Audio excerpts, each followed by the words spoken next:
Hola, es un placer tenerte aquí. Antes de comenzar, suscríbete al canal y dale like al vídeo. Mi nuera me miró con una frialdad que nunca le había conocido. Estábamos sentados en la mesa del comedor, aún con los platos del almuerzo sin recoger, cuando soltó las palabras como cuchillos: ahora que tu marido ha muerto, haz las maletas y no vuelvas nunca más. Mi hijo, sentado a su lado, ni siquiera me miró.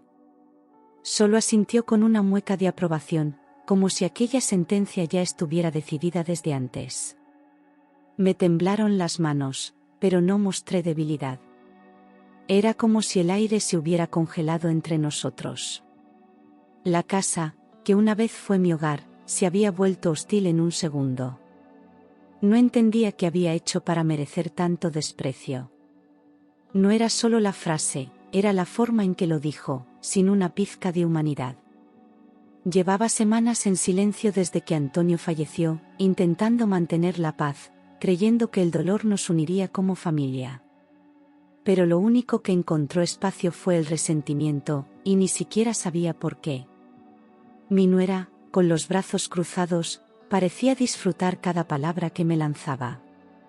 Como si por fin se quitara una máscara y me revelara quién era realmente. Él, mi hijo, la sangre de mi sangre, no pronunció una sola palabra en mi defensa. Me dolía más su silencio que las palabras crueles de ella.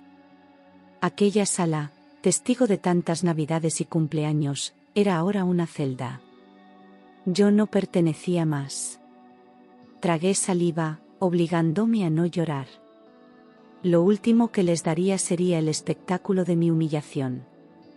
Mis recuerdos con Antonio flotaban por toda la casa, pero en ese momento su ausencia pesaba más que nunca.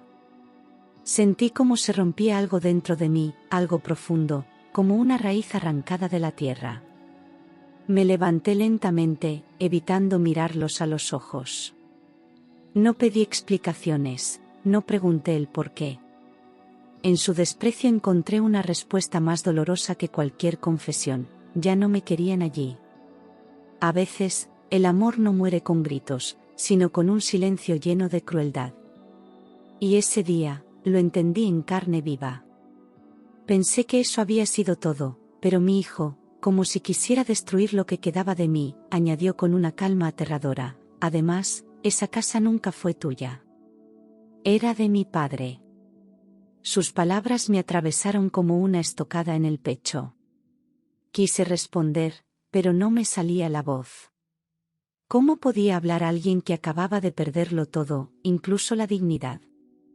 Lo miré con la esperanza de ver arrepentimiento, un gesto de duda, pero solo encontré frialdad. Me di cuenta de que para él yo era un estorbo, una sombra del pasado. La forma en que pronunciaba cada palabra me decía que lo había ensayado muchas veces. Mientras recogía mi taza de té con manos temblorosas, sentí que el suelo bajo mis pies ya no me pertenecía. Me había convertido en una extraña en la casa que había ayudado a construir durante 40 años. Ellos me miraban como si yo fuera una carga, como si nunca hubiese dado nada. El aire se volvió espeso y difícil de respirar. Recordé el primer día que Antonio y yo entramos en esa casa, llenos de sueños, de promesas, de vida por delante. Ahora, estaba siendo expulsada como si jamás hubiera existido. En ese momento, algo dentro de mí se quebró para siempre. El luto se mezcló con el abandono, y no supe cuál dolía más. No dije nada. La voz se me había apagado, ahogada entre el dolor y la vergüenza. Me levanté de la mesa con una lentitud digna, sin mirar atrás. Sentía que cualquier palabra que dijera sería inútil, un grito ahogado en un pozo vacío. La fuerza para discutir ya no estaba en mí. Tenía que sostener lo poco que me quedaba, mi dignidad. Subí las escaleras despacio, cada peldaño pesando como años de abandono. Atrás dejé la risa seca de mi nuera y el silencio cómplice de mi hijo. Una vez en la habitación, cerré la puerta con llave. Me senté en el borde de la cama sin saber por dónde empezar.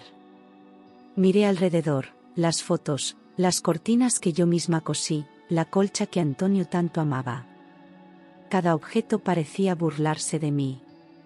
Respiré hondo, tomé una maleta vieja del armario y empecé a guardar lo esencial. No había espacio para recuerdos. No sabía a dónde iría, pero sí sabía que no podía quedarme donde no me querían.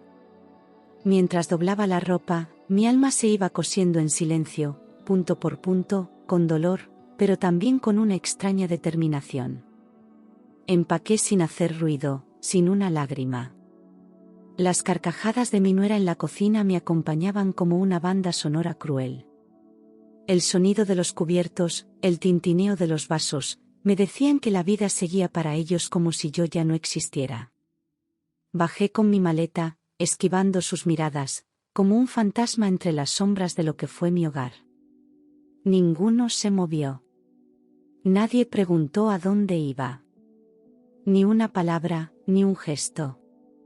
Aquello fue más doloroso que una bofetada. La indiferencia tiene filo.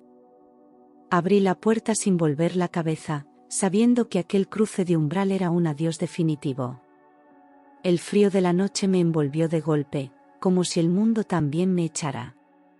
Caminé sin rumbo, cargando más que una maleta, cargaba años de entrega, de amor, de sacrificio y de olvido. Mis pasos sonaban huecos en la acera vacía. Cada farola que pasaba parecía observarme en silencio. Me sentía pequeña, desamparada, traicionada por mi propia sangre. Pero seguí andando. Porque a veces, marcharse en silencio es la única forma de gritar. Caminé durante horas sin rumbo, con la maleta arrastrando mis pasos. Nadie me esperaba, nadie sabía que ya no tenía casa. Al pasar frente al edificio de Carmen, mi vecina de toda la vida, vi luz en su ventana. Dudé en tocar el timbre, pero el frío y el cansancio me vencieron. Carmen abrió sorprendida, y al verme, solo dijo: «Pasa, hija». Su abrazo fue el primero sincero que recibí en días. Me ofreció su sofá, una manta y un té caliente. Me senté en silencio, tragándome las lágrimas para no romperme. Esa noche no dormí. Me tumbé mirando el techo, recordando cada rincón de mi antigua casa. Escuchaba el reloj de pared, los pasos de Carmen en la cocina, y el zumbido lejano del tráfico. Sentía que la vida se me había escapado por entre los dedos, como arena mojada. Pensé en Antonio, en su risa, en sus silencios llenos de ternura. Me pregunté qué habría hecho él en mi lugar. Tal vez habría enfrentado a todos con su calma firme, o tal vez se habría ido en silencio, como yo. Solo sabía que ya no podía quedarme quieta. Algo dentro de mí empezaba a despertarse. Cuando amaneció, me levanté sin hacer ruido, agradecida por el techo y la bondad de Carmen. No quise desayunar, tenía un nudo en el estómago. Caminé directo hacia el banco donde Antonio y yo teníamos la cuenta conjunta. Llevaba documentos en el bolso, por si acaso, aunque no sabía bien qué buscar. Tenía la intuición de que mi marido había dejado algo sin resolver. En vida, siempre fue previsor, cuidadoso hasta el último detalle. Recordé que una vez mencionó papeles guardados en una carpeta negra, pero nunca pregunté más. Aquella intuición era mi única guía. Al llegar al banco, pedí hablar con el director, un hombre que conocía a Antonio desde hacía años. Me miró con atención, reconociéndome al instante. Le expliqué que mi marido había fallecido y que necesitaba saber si había movimientos pendientes o documentos a mi nombre. Él asintió y, tras revisar en el sistema, su expresión cambió levemente. Me pidió que lo acompañara a una sala más privada. Algo había encontrado. Mi corazón latía con fuerza mientras me abría la puerta. En su mano llevaba una carpeta cerrada con una cinta roja. Yo no sabía que esa carpeta cambiaría mi vida. Nos sentamos frente a frente. El director me pasó la carpeta y me miró con una seriedad respetuosa. «¿Usted es la señora Clara, esposa del señor Antonio Ruiz?». Asentí sin voz. Él abrió la carpeta con cuidado y sacó un sobre con mi nombre escrito a mano. Me lo entregó sin decir nada más. Con manos temblorosas, rompí el sello y desplegué las hojas. Eran papeles notariales, con firmas, sellos y fechas. Empecé a leer. Era una copia del testamento de Antonio, fechada 3 años atrás. Las palabras me costaban de entender, pero una frase me dejó paralizada. Declaro como heredera universal de todos mis bienes a mi esposa, Clara Morales. Seguí leyendo y encontré enumeradas propiedades, cuentas, incluso un terreno del que no sabía nada. No podía creerlo. Todo lo que habían intentado arrebatarme, era legalmente mío. Me cubrí la boca con las manos, tratando de procesar. El director me dijo en voz baja que todo estaba en regla, y que mi hijo no podía disponer de nada sin mi autorización. Sentí un vértigo enorme, como si el mundo hubiera girado. Pero esta vez, a mi favor. No sabía si reír o llorar. Solo sabía que aquello era un renacer. Salí del banco con los papeles en el bolso y el alma en estado de shock. Caminaba sin rumbo, sin poder apartar de mi mente el nombre de Antonio, su letra en el sobre, su intención tan clara. Había pensado en mí hasta el final, había dejado todo preparado, y aún así, me habían echado como si no valiera nada. Me senté en un banco del parque, mirando los árboles sin verlos.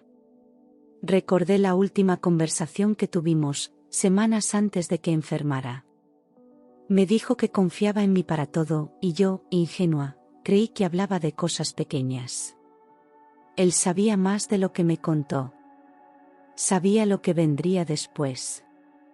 Era evidente que mi hijo y su esposa ignoraban ese documento, o tal vez lo ocultaron deliberadamente. Pero ya no importaba. Tenía en mis manos la prueba de que aquella casa, aquellos bienes, me pertenecían por derecho. No por lástima, no por capricho, sino porque Antonio así lo había querido. Guardé los papeles con cuidado, como quien guarda una herida que se convierte en escudo. El dolor seguía allí, pero ahora tenía una nueva fuerza, nacida de la verdad. Me prometí que nadie volvería a decidir por mí. Que nunca más permitiría que me arrebataran lo que era mío. Volví al banco 2 días después para firmar los documentos de confirmación. El director me recibió con respeto y eficiencia, y todo se formalizó sin demoras. Me entregaron las escrituras, el acceso a la cuenta conjunta, y una sorpresa más, una cuenta abierta en Suiza, a nombre de Antonio y mía, con fondos que jamás imaginé. Pregunté por el terreno en Segovia, y me mostraron los registros. También era mío. Salí de allí temblando, pero con una firmeza nueva bajo los pies. Habían querido dejarme en la calle, y era yo quien tenía las llaves de todo. Caminé hasta una cafetería pequeña, pedí un café y observé los documentos una vez más. Cada firma, cada sello, era un acto de amor postergado de Antonio, un gesto que me devolvía la voz que me habían intentado quitar. No quería venganza, no era eso lo que me movía. Era justicia. Era el derecho a existir con dignidad. En esa mesa, con la taza caliente entre las manos, supe que tenía 2 caminos, dejarlo todo pasar, o actuar. No por rencor, sino por mí misma. Y por la memoria de quien me amó de verdad hasta el último aliento. Volví a casa de Carmen con los papeles bajo el brazo y una nueva mirada. Ella me abrazó al verme y me sirvió sopa caliente sin preguntar nada. Esperó a que yo hablara.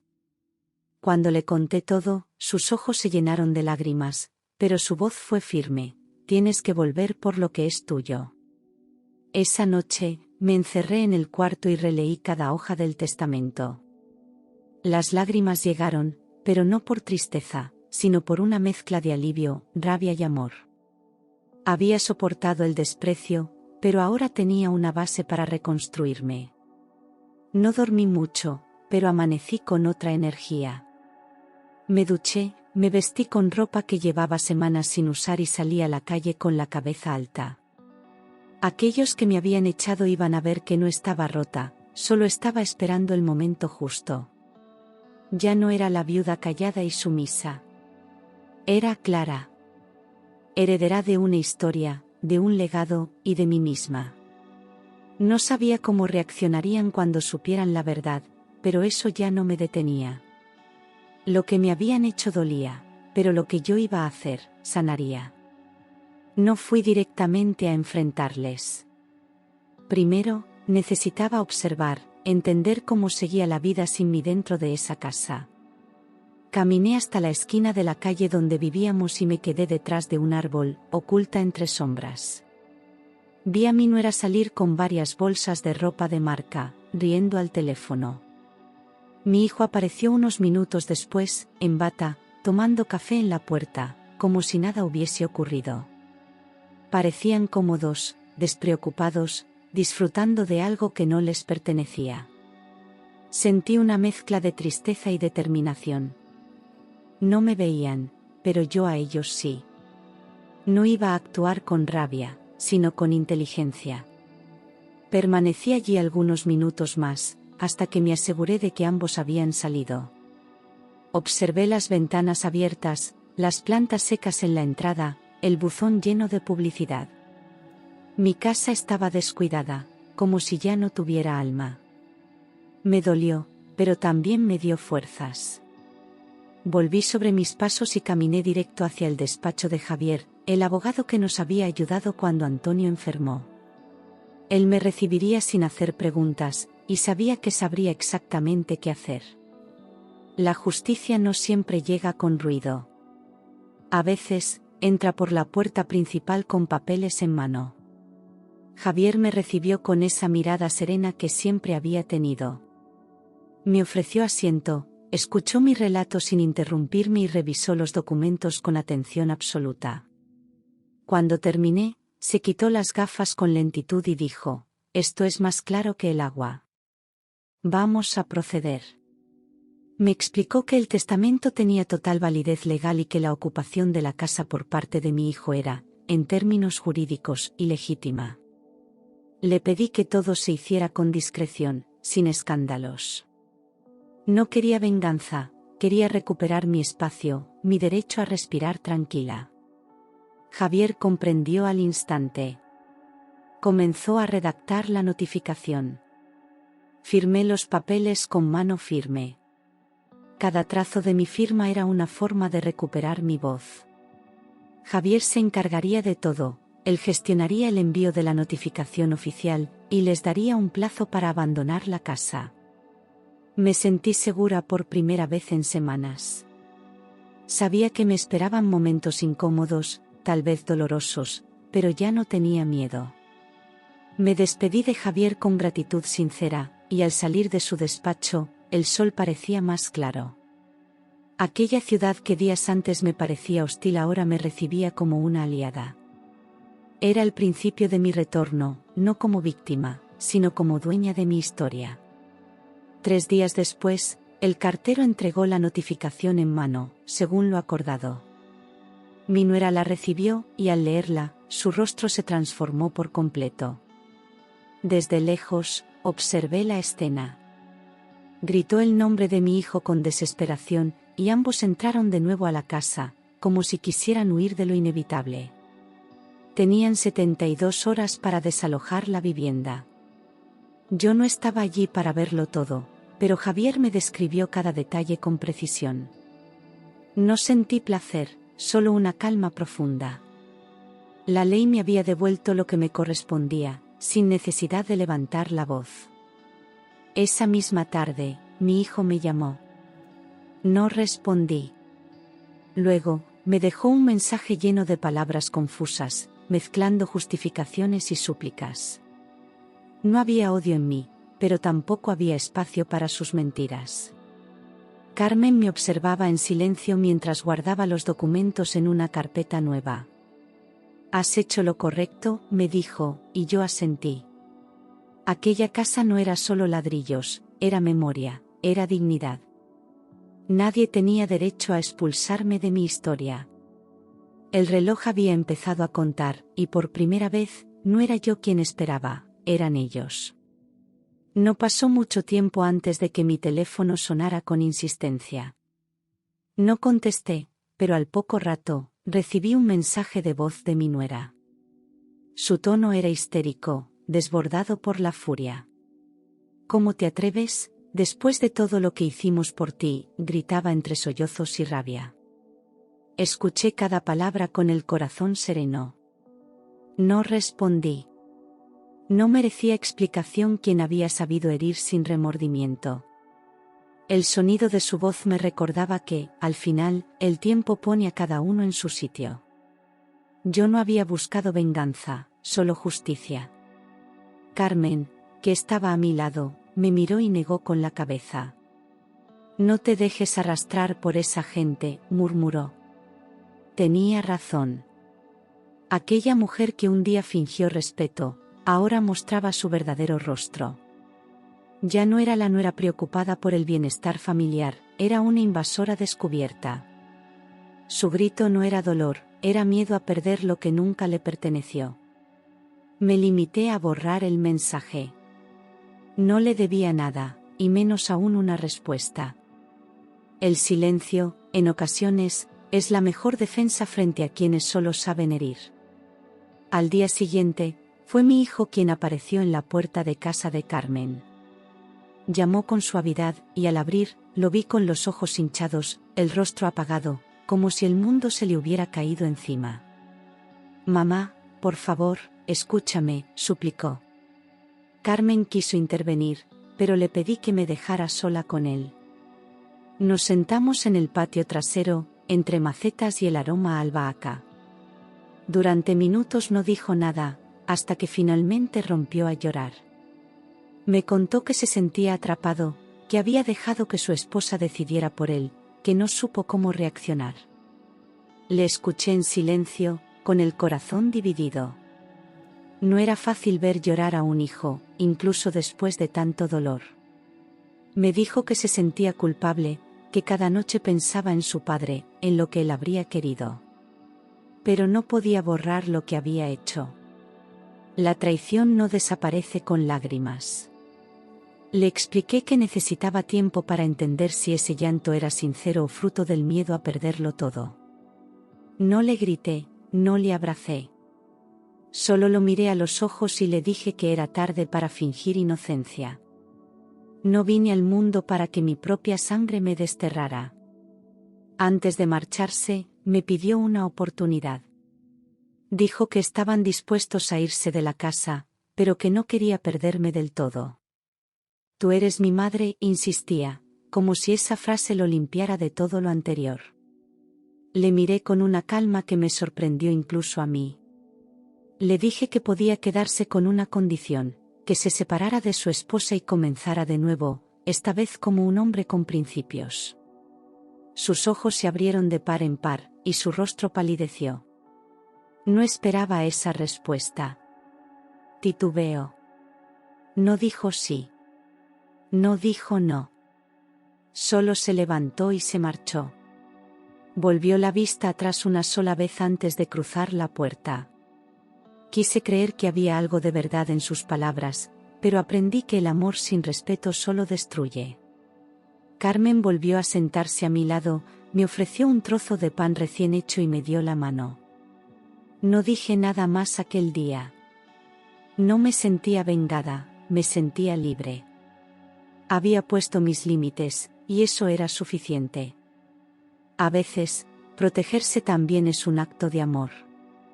Y yo acababa de elegir amarme, después de tanto olvido. El cuarto día por fin llegó. Desde la esquina, observé cómo una furgoneta de mudanza se aparcaba frente a mi antigua casa. 2 hombres bajaban cajas mientras mi nuera daba órdenes con el rostro desencajado. Mi hijo no apareció. La puerta quedó abierta durante horas, y vi cómo sacaban muebles, bolsas, incluso algunas de mis cosas que nunca me devolvieron. Era una escena triste, pero necesaria. No sentí alegría, sentí cierre. Esa casa les había dado cobijo, pero nunca les perteneció. Y ahora, por fin, se marchaban.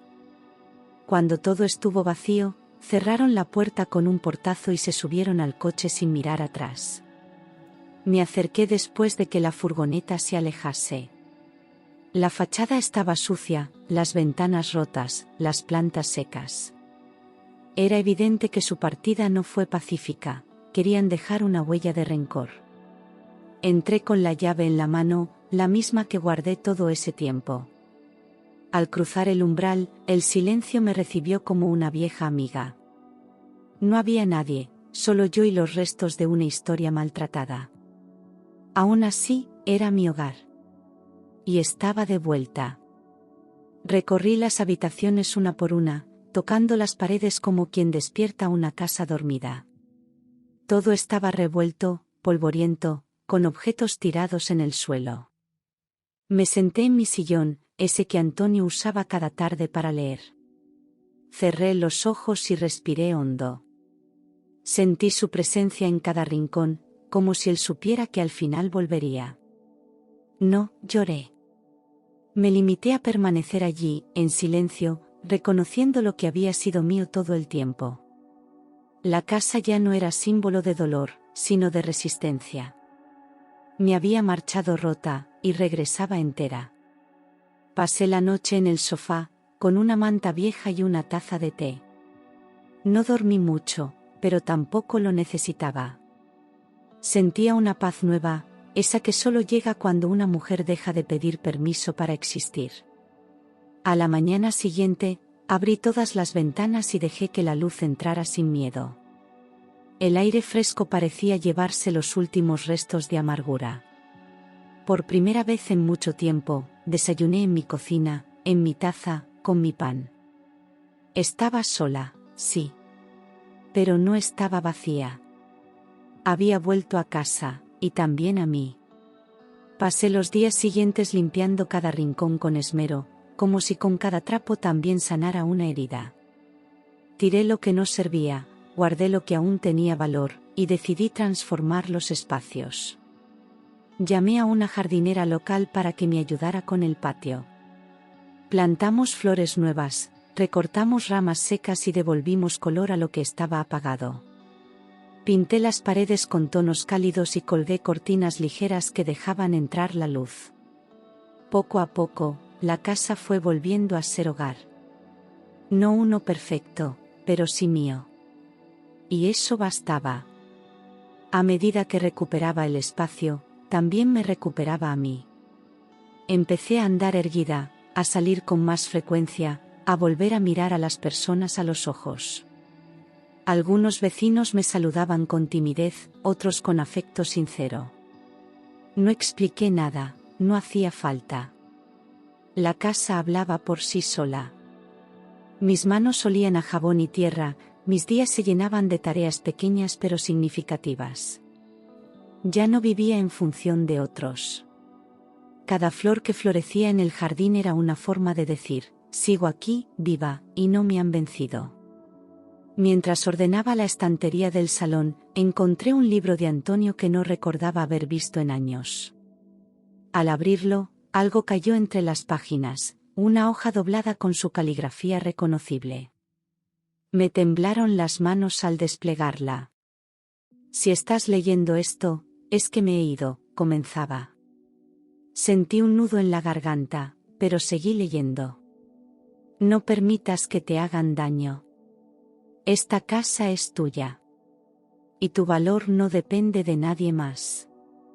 Las lágrimas bajaron por mis mejillas sin pedir permiso. Era como escucharle una vez más, en su tono suave, lleno de certeza. Me senté en el suelo, con la carta sobre el pecho, como si al tenerla cerca pudiera abrazarlo de nuevo. Aquel mensaje no era una despedida, era una guía. Me hablaba desde el amor, desde la protección silenciosa que siempre me ofreció. Comprendí que Antonio había previsto lo que podía suceder, y quiso dejarme algo más que bienes, me dejó fuerza.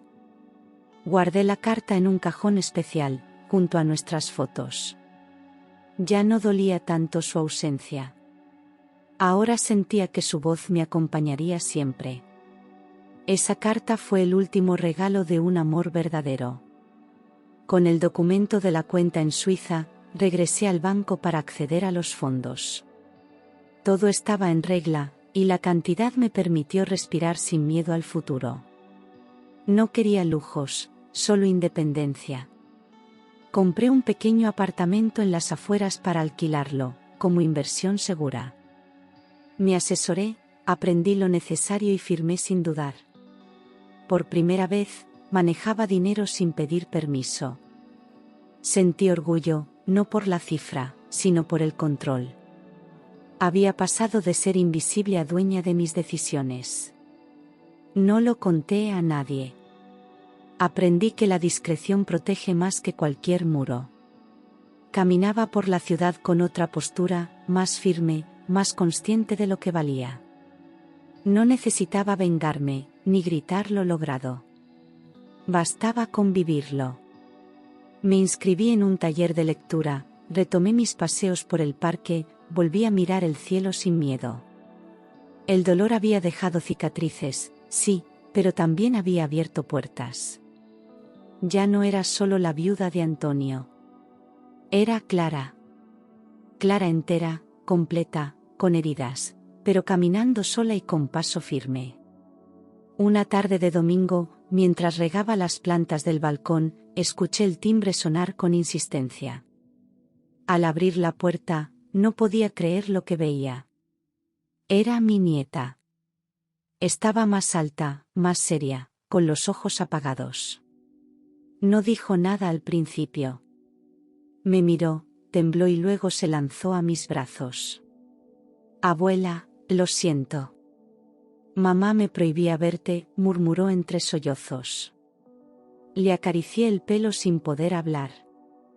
Era como si una parte de mí que había quedado en pausa volviera a respirar. Entró en casa como si nunca se hubiera ido. Se sentó en la cocina, aceptó un vaso de leche caliente y me contó cómo había sido todo este tiempo. Me escuchaba hablar con una mezcla de nostalgia y necesidad. Tenía hambre de amor, de raíces, de verdad. Le hablé de Antonio, de cómo era cuando ella era pequeña, de las canciones que le cantábamos. Volvió a reír. Esa tarde no necesitábamos nada más. Habíamos recuperado algo perdido sin saber cómo, y prometimos no soltarlo nunca más. Desde aquella primera visita, mi nieta empezó a venir cada fin de semana. No necesitábamos grandes planes, bastaba con hornear juntas un bizcocho, regar las plantas o ver una película vieja en el sofá. Me preguntaba por su abuelo, por mi infancia, por cómo era la vida sin móviles ni redes sociales. Yo le contaba con detalles, como quien devuelve un legado. Ella escuchaba con atención, como si cada palabra le devolviera algo que había perdido. Poco a poco, su tristeza se fue diluyendo. Volvió a reír, a hacer preguntas, a llamar abuela con ternura. A veces le preparaba su plato favorito o le dejaba cartas escondidas en su mochila para que las leyera al llegar a casa.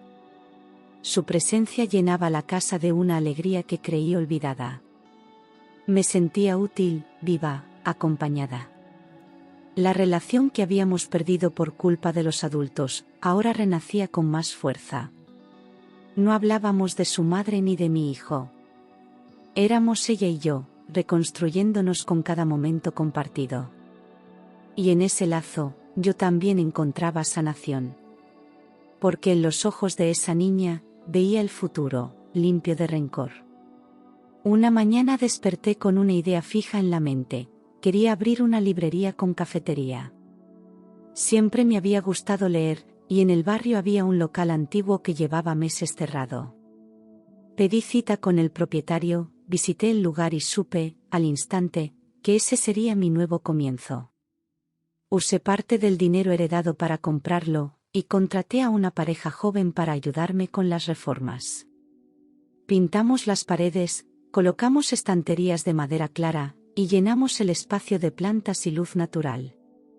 No quería un negocio, quería un refugio. Y lo estaba creando. Llamé al local, Página Clara, un juego de palabras entre mi nombre y mi historia. El día de la apertura, no esperé multitudes, pero llegaron vecinos, antiguos conocidos e incluso desconocidos que se sintieron atraídos por el ambiente acogedor. Ofrecíamos café, libros, tartas caseras y conversaciones. Allí organizábamos lecturas, talleres y encuentros literarios. Era un lugar donde la soledad no tenía sitio. Cada rincón hablaba de superación, de dignidad recuperada, de vida después del dolor. Por primera vez, sentí que no solo había sobrevivido, estaba floreciendo. Pasaron varios meses hasta que volvió a aparecer. Llegó una tarde cualquiera, cuando ya estaba por cerrar la librería.